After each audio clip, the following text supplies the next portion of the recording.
সহিংসতা করি নাই। গতকালকে মিডিয়া আসছে, আমরা মিডিয়ার কাছে বলেছি আমাদের ন্যায্য মূল্যটা নেওয়ার জন্য, যার জন্য আমরা পরবর্তীতে আমরা রাত্রে বাসায় যাই যে আজকে ইভিনিং এবং মর্নিং এসে আমরা একটা মীমাংসায় বসবো যে তারা আমাদের টাকা দিবে, যেহেতু সে বলেছে এবং মিঠুনও কালকে বলেছে আজকে বসবে। কিন্তু ততক্ষণই আমরা খোঁজ পাই যে ওয়্যার হাউস ক্লোজিং হয়ে গেছে এবং এখানে যে ফোনগুলো নিয়ে যাওয়া হয়ে গেছে, এই সারে নিয়ে চলে গেছে ফোনগুলো এবং ওরা পালানোর চেষ্টা করছে।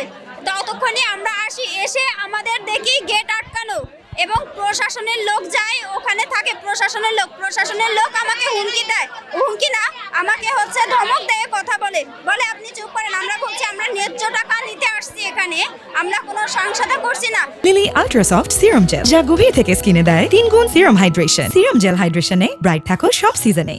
প্রশাসনের লোক আমাকে বলে আপনারা সহিংসতা করছেন। গতকালকে অফিসে আমরা জানি, আমরা দেখছি। আমি গত 5 মাস ধরে এখানে চাকরি করতেছি। আমি একটা খুচরা বেতন পাইছি 11 দিনের, আর এই পর্যন্ত সিঙ্গেল কোনো বেতন আমি পাইনি। কোম্পানির যারা হায়ার অথরিটি আছে তাদের কাছে গেলে তারা নানাভাবে আশ্বাস দেয় অথবা আমাদেরকে নানাভাবে থ্রেট দিয়ে আমাদেরকে ধামাচাপা দিয়ে রাখার চেষ্টা করে, কিন্তু সাধারণ এজেন্ট এখন তো আর এটা মানবে না। তাদের 3 মাস 4 মাস সবাই এখানে ম্যাক্সিমাম স্টুডেন্ট, তাদের তো একটা খরচ আছে, ম্যাক্সিমাম তাদেরকে তারা নিজের টাকায় নিজেরা চলে বলে এই পার্ট টাইম কাজে আসে।